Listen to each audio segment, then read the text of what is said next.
There is nothing like hosting Thanksgiving dinner for your friends that makes me want to channel my inner Martha Stewart. And this year, I need a distraction. So I'm going all in, but with a twist. As part of Nonfiction November, I'm diving into my favorite nonfiction genre, cookbooks. But with dozens of recipes and a few library loans on hand, there's been a lot of sifting, testing, and even a few kitchen disasters just to get this menu right. I'll be breaking down how I decide which cookbooks deserve shelf space and which recipes make it to the menu. I'm Nick, this is Dr. Cranky Pants Reads, and today we're planning my Thanksgiving Day meal.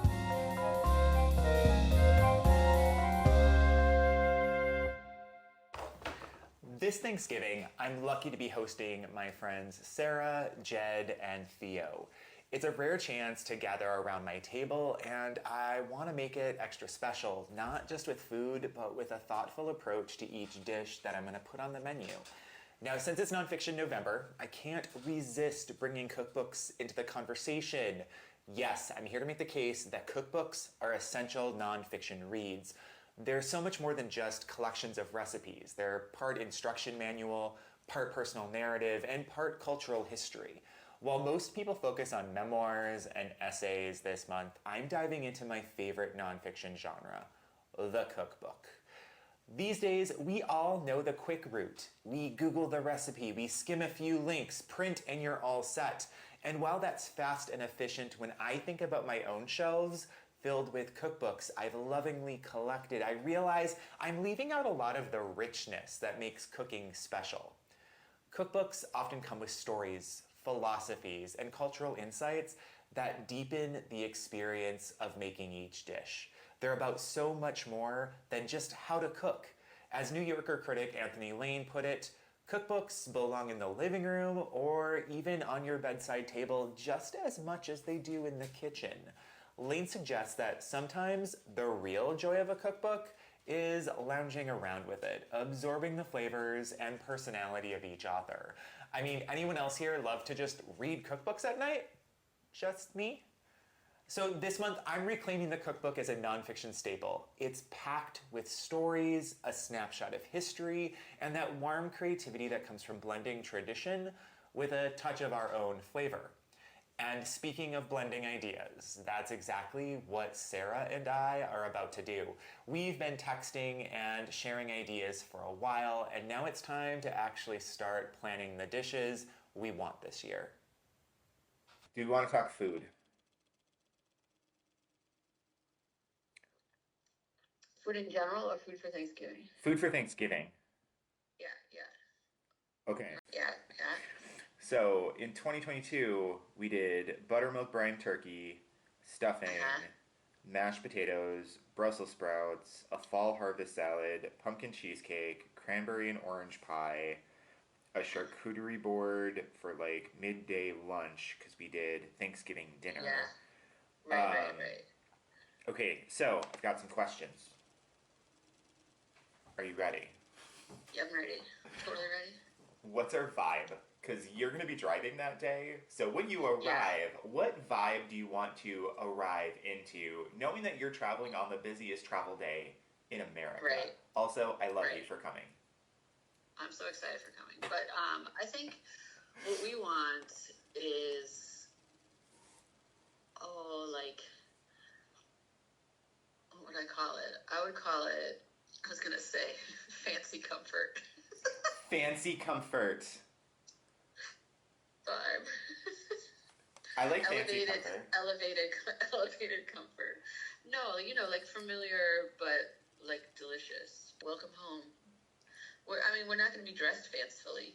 That's not what I mean. That's perfectly fine. We could, though. If you would like me to wear a satin gown, I can locate one. Are there any, of those things that we've already had, are there any that, are indispensable? Are there classics that we need to bring back?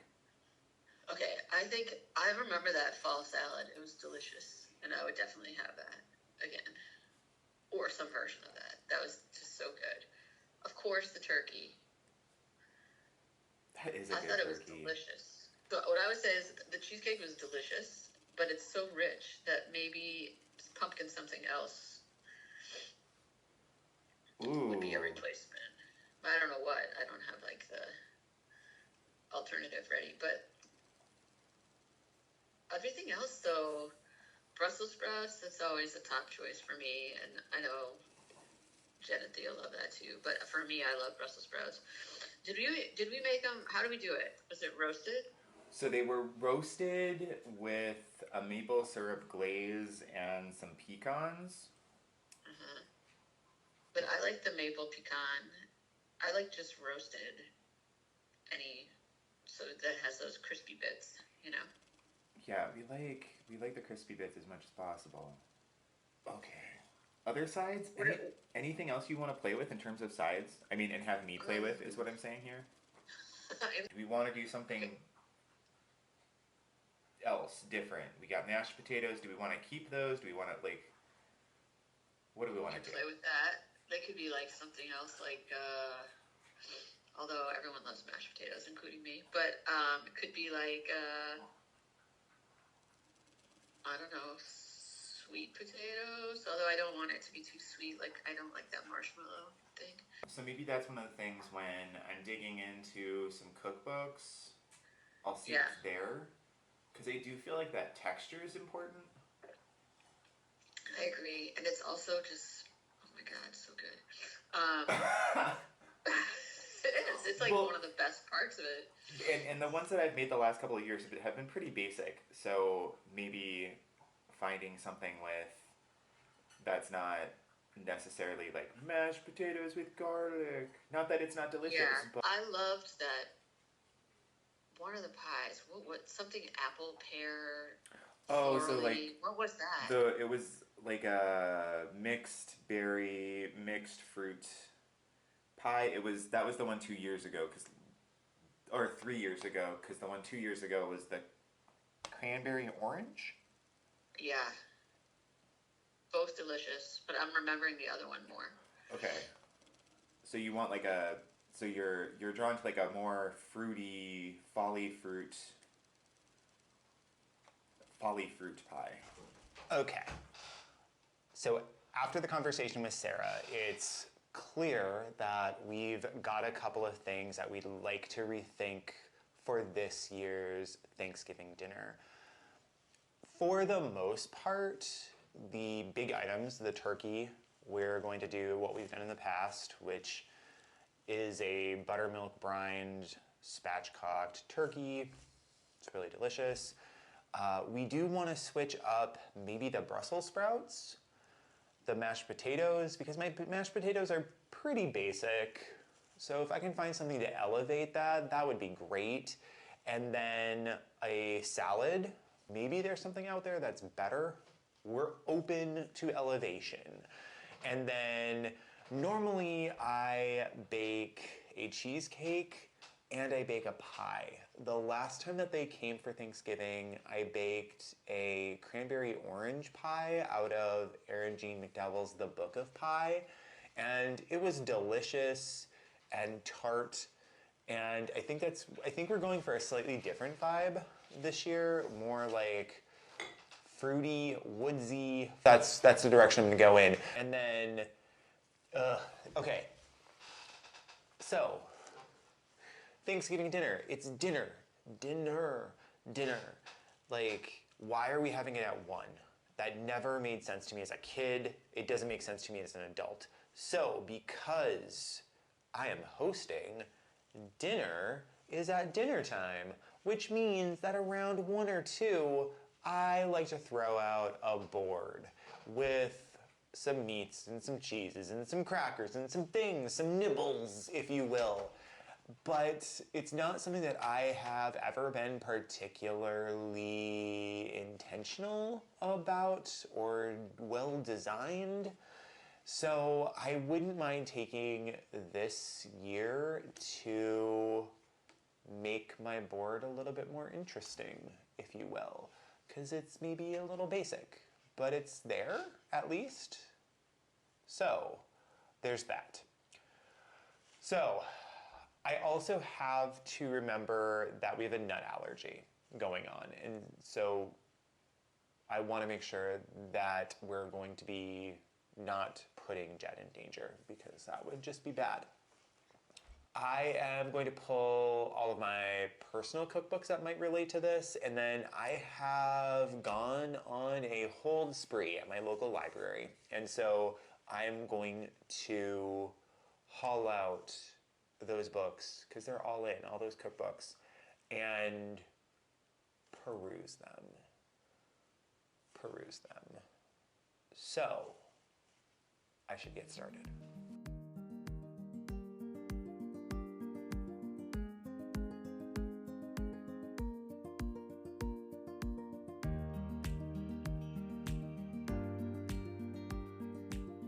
It's kind of nice that I've lived here long enough now that the librarians know me, and they just know that when Thanksgiving is coming, I'm gonna have a stack of cookbooks. So here's what I've got to work with. I am going to, I think, sort them based upon the sides, the salad, the pie, and the board, and that'll give me some sense of, like, this is the structure that we're gonna take.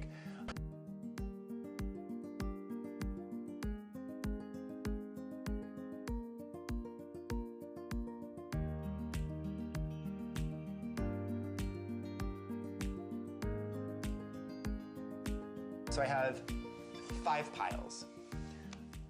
I have 5 piles, which is a bit concerning because I have only 4 categories. However, I've got boards here, kind of generalized sides here. I'm gonna mash these two together. So this is kind of a sides slash like menu category where they're giving you side dishes alongside the mains. We already have our main, so that's this pile. This pile is for thinking about salad. And then this is the pie pile, which I don't know what to say about this. It's a little embarrassing, but pie is important, people. Pie is important.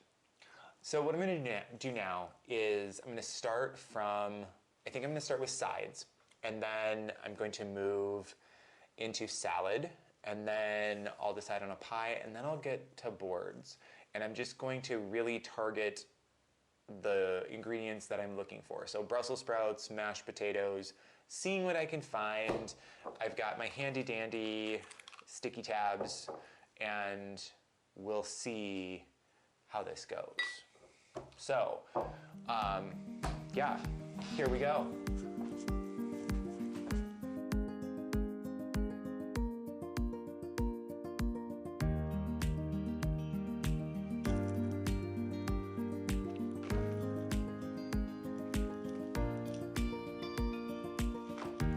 How do I do that?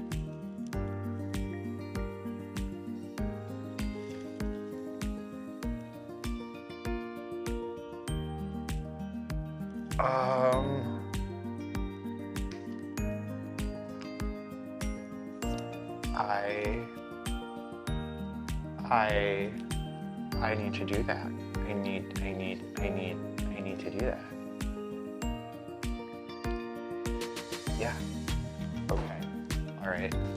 So it's not a double crust pie. We're not making it because I need to do that lattice top. Oh, yeah, I do.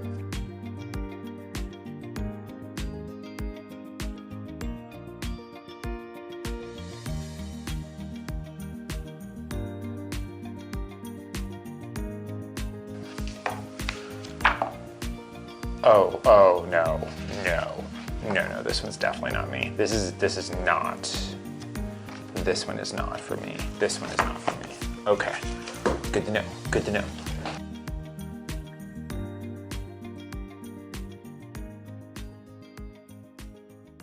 So let's talk about the art and maybe a little bit of science of picking out cookbooks for your home collection. Julian Barnes' Rules Independent in the Kitchen, which came out in 2013, has become a bit of a cookbook manifesto for me. I've adapted his rules over the years, and they've really helped me decide which books deserve a place on my shelf versus which ones are better off as library loans. Rule number 1, never buy a cookbook just for the photos. Those gorgeous shots are great for inspiration, indeed, but let's be honest, the dish never looks quite the same at home. I'm after cookbooks with clear instructions, thoughtful ingredient insights, and techniques that won't require a side of Pinterest to decode. When I want visuals, I'll hit up the Instagram. Then there's the layout rule. If a book is designed to make you flip back and forth mid-recipe, it's out. I need a layout that works for me, not against me. And Barnes' advice on scope is also on point. Skip books that are either too broad, like Great Dishes of the World, or too niche. No matter how much I love cupcakes, Cupcake Palooza isn't getting year-round use. One of my favorite Barnes rules is don't buy a cookbook from the chef of the restaurant you just ate at. You're there to experience their cooking, not recreate a watered-down version at home. I like to appreciate their work without trying to mimic it in my own kitchen, often poorly. Practical tip, don't buy cookbooks focused on equipment you don't have. I've often been tempted by sous vide books in the past, but I don't own one, so it's best to resist. If you don't have the gear, the book is just going to collect dust. And then there's the collector's trap, cookbooks as souvenirs, or even worse, facsimile editions of historical recipes. I've learned that these are great in theory, but I don't exactly reach for colonial era recipes on a Tuesday night when I'm looking to cook dinner. Barnes also suggests not replacing beloved favorites with updated editions. You'll always go back to the original. And skipping charity cookbooks. Just donate straight to the cause. They'll get more from your donation, and you won't be left with a filler cookbook. Lastly, this gem. A lot of authors only have one great cookbook in them, and often it's the first one where they poured everything in.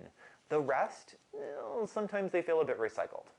All right, here's my personal process when I'm interested in a cookbook. I usually don't buy it right away. Instead, I take it for a test cook from the library. I'll pick a few recipes to make over a couple of weeks during the duration of my loan and check out the book's style, layout, and ingredients, making sure they actually work for me in real life, not just my idealized vision of a Saturday spent cooking. If I'm flipping through and thinking, I'd make at least 40% of these recipes again, then it's earned a spot on my list of cookbooks to look out for.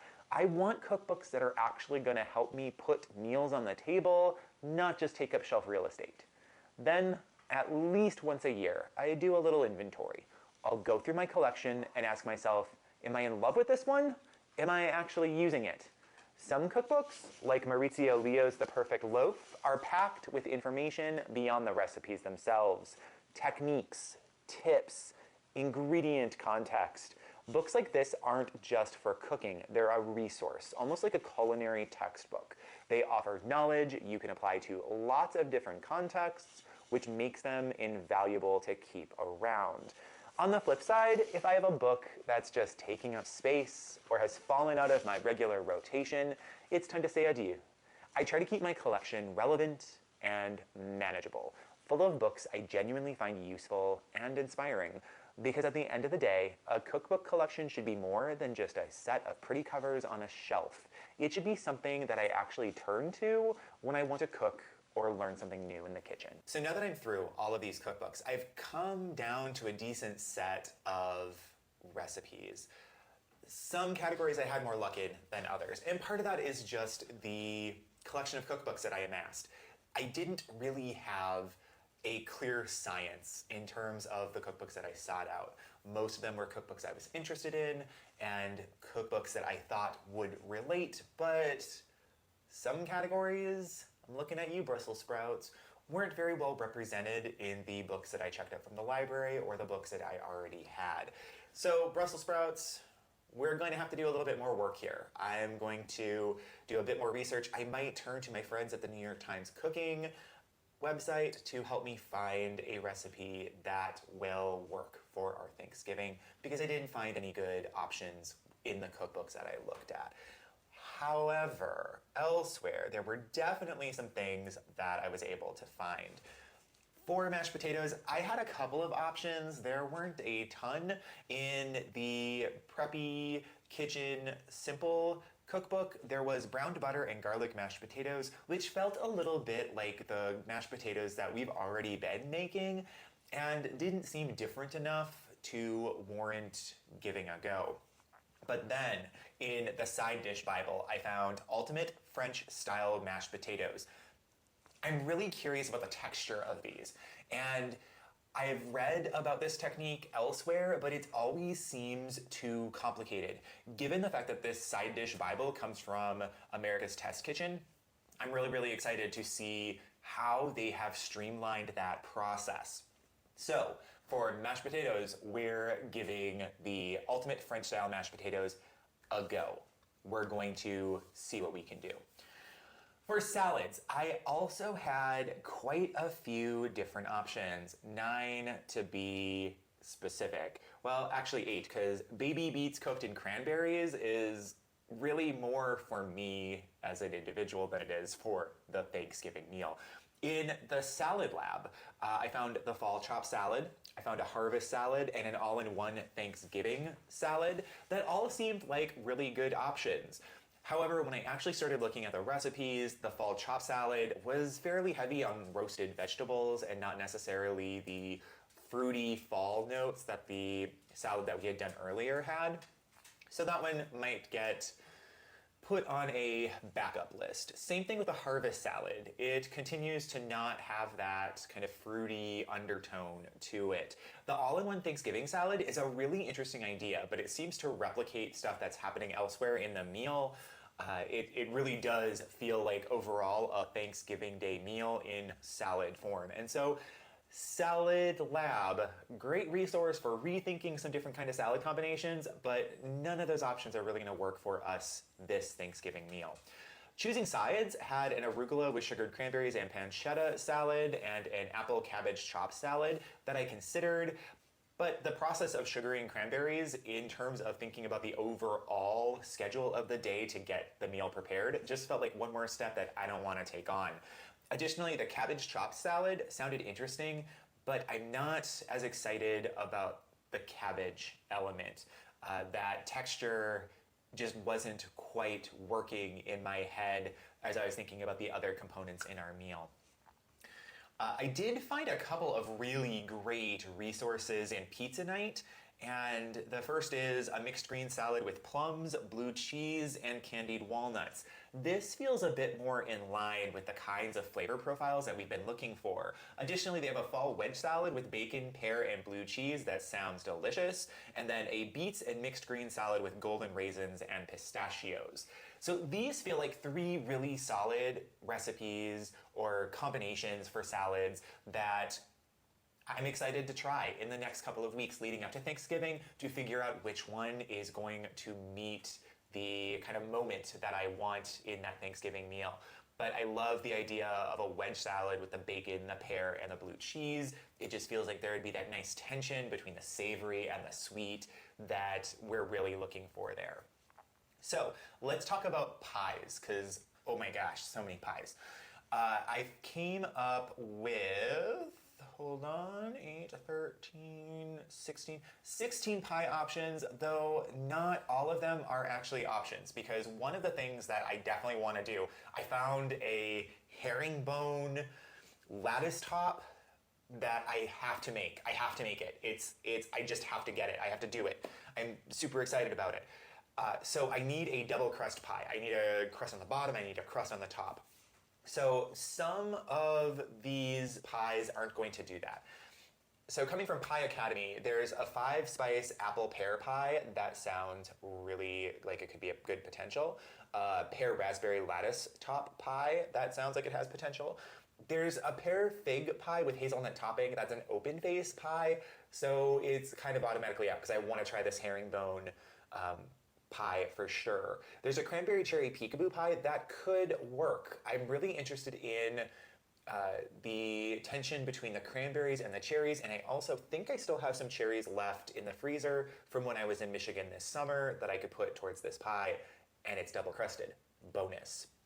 There's a triple layer pumpkin chocolate pie that looks delicious, but also open face. So probably not gonna do that, but I may try to work it in as a dessert sometime this month. In Art of the Pie, there were a couple of options. The apple quince pie sounds delicious, but quince are really hard to find where I live. So the availability of ingredients really does hinder that particular recipe. There was also a general pear pie that could be interesting. I kind of would like there to be some additional fruity notes in that pie, so not quite sure on that. I also found in the perfect pie a couple of flat out apple pies, a Marlborough pie, which is an East Coast regional kind of pie, and then a PA Dutch apple pie. That could potentially be options. I also found an interesting recipe for an apple pie with a cheddar cheese crust, which, talk about flavor tension. Ooh, that sounds delicious. Like, sign me up. I want to make that at some point. Probably not for Thanksgiving though. And then in pie style, which, ooh, if you like to look at pretty pictures of pie, pie style is amazing. It is so beautiful.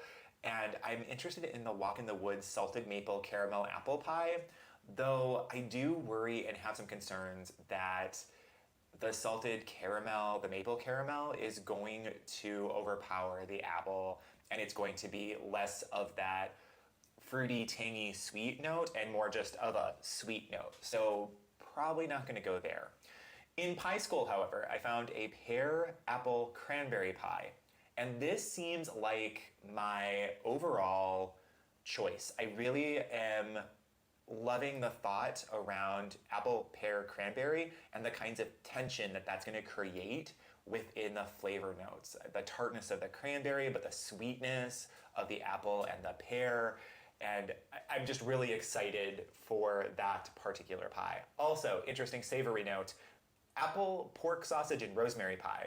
That's going to be somewhere in my wintry cooking repertoire. So there we have it. I've got some options. So we are going to have our buttermilk-brined turkey coming from salt, fat, acid, heat, and adaptation from there. We are going to do French-style mashed potatoes. I still have to do some research and think through Brussels sprouts. We're going to have one of those 3 salads out of pizza night, and then we're going to try an apple pear cranberry pie. I'm gonna do a test run of that just to see if it's everything that I want it to be. One area that I did not get very far in were boards. Boards are more complicated than I anticipated. So I am gonna have to come back to that. I am gonna have to give it some more planning because it was just a lot. It was a lot. And I was like, I am not prepared for this. So we'll come back to boards. I'll come back to boards. There will be a board when folks arrive around 1 on Thanksgiving Day, so there's something to eat. But I need to give that a little bit more thought, and that required more reading than I was prepared for or had time for. So I'm excited to dig back into that, but I think that's it. I think our Thanksgiving menu is complete. Now to order groceries. I am excited to dig into these recipes and see what turns out. Hosting friends and family is one of the joys that makes all the prep, the trial runs, and even the occasional kitchen mishap worth it. If you have any go-to Thanksgiving dishes or maybe a cookbook recommendation I could check out, drop it in the comments. I'd love to hear from you.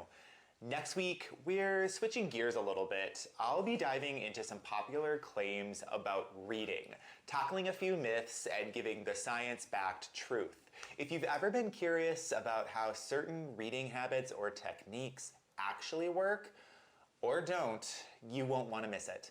Until then, happy cooking, happy reading, and take care. As always, I appreciate you, and I hope life is good. See you in the next one.